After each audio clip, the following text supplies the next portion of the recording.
Over the course of Tim Duncan's 19-year career, the San Antonio Spurs were the most successful franchise in the NBA.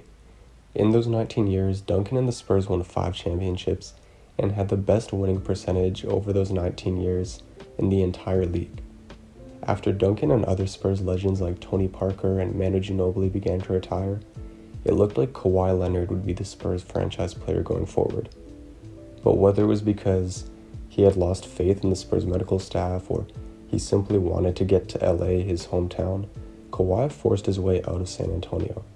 Since Kawhi's departure, the Spurs have not been the same dominant force that we've become accustomed to seeing. In the 2018-2019 season, their first year officially without Kawhi, San Antonio was just the 7th seed, and they ended up losing in the first round to the Denver Nuggets. Then this past season, the Spurs missed the playoffs for the first time in 22 seasons. With the Western Conference getting even deeper, it's clear that San Antonio is not a contender at the moment, but knowing how great of an organization this is, I don't think anyone should expect the Spurs to be down for too long. Next season, I expect to see a lineup of DeJounte Murray at the 1, Derek White at the 2, DeMar DeRozan at the 3, most likely Trey Lyles at the 4, and then LaMarcus Aldridge at the 5. Off the bench, I expect the Spurs to have about 6 guys getting pretty consistent minutes. They've got a lot of good young guards, a lot of depth off the bench, so they're going to have probably an 11-man rotation in total. But yeah, off the bench, they're going to have guys like Patty Mills, Lonnie Walker, the rookie Devin Vassell, Keldon Johnson, and then Rudy Gay and Jakob Poeltl also filling out the rest of the rotation. The thing that really stands out about this Spurs team is the amount of talented guards that they have on their team. We all know what veterans like Mills or DeRozan are capable of, but guys like Murray, Derek White, Lonnie Walker, and Keldon Johnson are often very overlooked. And the main reason for this is because these guys are more tough-minded defensive players than they are flashy. DeJounte Murray and Derek White, these guys aren't household names, but they could arguably be the best defensive backcourt in the league next season. Lonnie Walker and Keldon Johnson aren't as consistent defensively as Murray and White, but they're still really good defenders as well, and they're only going to get better with more and more experience. And then you've also got the rookie Devin Vassell, who was drafted number 11 by the Spurs in large part due to his defensive potential. At Florida State, Vassell was a really smart defender who is good both on and off the ball. He gives great effort on the defensive end, and he makes good use of his 6'7" frame and 6'10" wingspan. When you factor all of that in, there's no reason to believe that Vassell won't at least be a good defender in the NBA. And then on the offensive end, Vassell can shoot the 3 really well, so I think worst case scenario for him is that he becomes a good, solid 3-and-D player. But there's a good chance that he's more than just a spot-up shooter on offense, which is why he was picked in the lottery. In his freshman season, Vassell only hit 1 shot off the dribble, but in his sophomore year, he hit 39, which shows that he can really improve over the course of an offseason. He's not an amazing ball handler or ISO scorer at the moment, but I could see Vassell getting buckets in the mid-range by attacking off closeouts or playing in the pick and roll. Vassell has to continue to add to his game, but he has a really nice foundation at the moment, and the Spurs have become known for developing their young players very, very well. As far as the other young guys on this team go, DeJounte Murray has improved on the offensive end since coming into the league.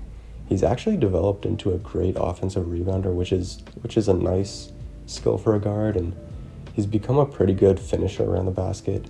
As of right now, Murray is a good combo guard, but if he wants to become one of the better point guards in the league, he'll need to improve as a shooter and playmaker. Derek White is a more reliable shooter than Murray, but he's not exactly elite. For the season, he shot 36% from 3, but in the bubble, he was over 40%, so hopefully he can keep that up. Derek White's career has been a little weird because he's shown potential as a really good scorer, but then there are other times where he isn't as aggressive as you'd like him to be. He was great in that Nuggets series in 2019, and he was great on offense in the bubble too, as I mentioned. If he could play with that same kind of aggression for an entire season, he could probably average somewhere between 16 to 18 points a game, as he'd probably still be at best the 3rd scoring option on the Spurs behind DeRozan and Aldridge. So if he can do that, average 16 to 18 points a game, continue to play really good defense, He could maybe even win the Most Improved Player award next year. Keldon Johnson, he didn't play too much during his rookie season, but he played really well when he got minutes in the bubble. Johnson seems like he's always going 100%, and he isn't afraid of attacking the rim and drawing contact. He didn't take many threes, but he showed potential as a pretty good spot-up three-point shooter in his rookie season. Where I'd really like to see Johnson improve is in the mid-range area. If he can develop a good enough pull-up jumper to where he can keep the defense honest, it's going to open up so many more driving lanes for him, and it's just going to make him a very deadly scorer overall. And then you got Lonnie Walker, who is probably the wild card of this team. He's really explosive, and he's a tremendous athlete, but he can be inefficient and out of control at times when he attacks the rim. But he's only 21, and he's playing with a great organization, as I've said, so he'll get better at that, at attacking the rim, making smarter decisions. Hopefully the jump shot is a legit thing with him. Walker, he's only attempted 1.5 threes per game so far in his career, so not very many, but he has shot 40% from three. Even if he only ends up being an average three-point shooter throughout his career as he starts to take more attempts, that will be fine as long as he can become more consistent attacking the rim and more efficient there, making better decisions, all that. If he can do that, I can easily see Lonnie Walker being a 20-plus point per game scorer that can also play high-level defense. I forgot to mention Jakob Poeltl. He's another young guy on the team. He's solid. He's pretty good on defense as a rim protector, and offensively he's solid in the pick and roll. But Poeltl's ceiling is like a good role player, whereas some of the other guys on this team, some of the other young guys have all-star potential. Trey Lyles is also pretty young, and he'll probably be starting, but I view him the same way as I do Poeltl. At best, he's a good role player for this team. So we'll see. Maybe he can take another leap this year, but we'll see. As of right now, he's a pretty solid shooter, though. He's okay on defense, so maybe he can be a nice rotation player for the future. The rest of the roster has solid vets like Rudy Gay and Patty Mills, and also fringe all-stars in DeRozan and Aldridge. It's going to be really interesting to see what the Spurs decide to do with DeRozan and Aldridge. They're both on the final years of their contracts, and I wouldn't be surprised if a contender wanted to trade a first-round pick in exchange for either of them. Maybe if they get a little desperate and they want to add like another all-star caliber player to their team, maybe they'd be willing to give up like a first and maybe a young player in exchange for one of those guys. At the same time, though, the Spurs always seem to want to remain competitive, so I wouldn't be surprised if they actually ended up holding on to them either, and maybe ended up re-signing them in free agency come next offseason. At the very least, the Spurs should try to trade DeRozan for a draft pick because it would give more opportunity for the young guards they have on this team.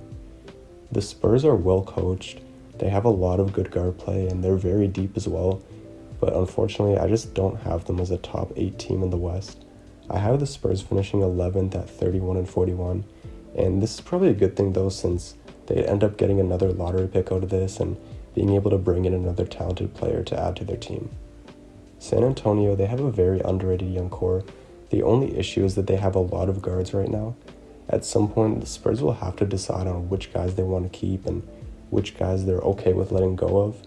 But honestly, that's a good problem to have. It's never a bad thing to have too much talent at certain positions, especially at the guard positions, which are so important in today's NBA. The Spurs may be on the outside looking in right now, but knowing how great this organization is at team building and player development, I doubt they miss out on the playoffs for much longer.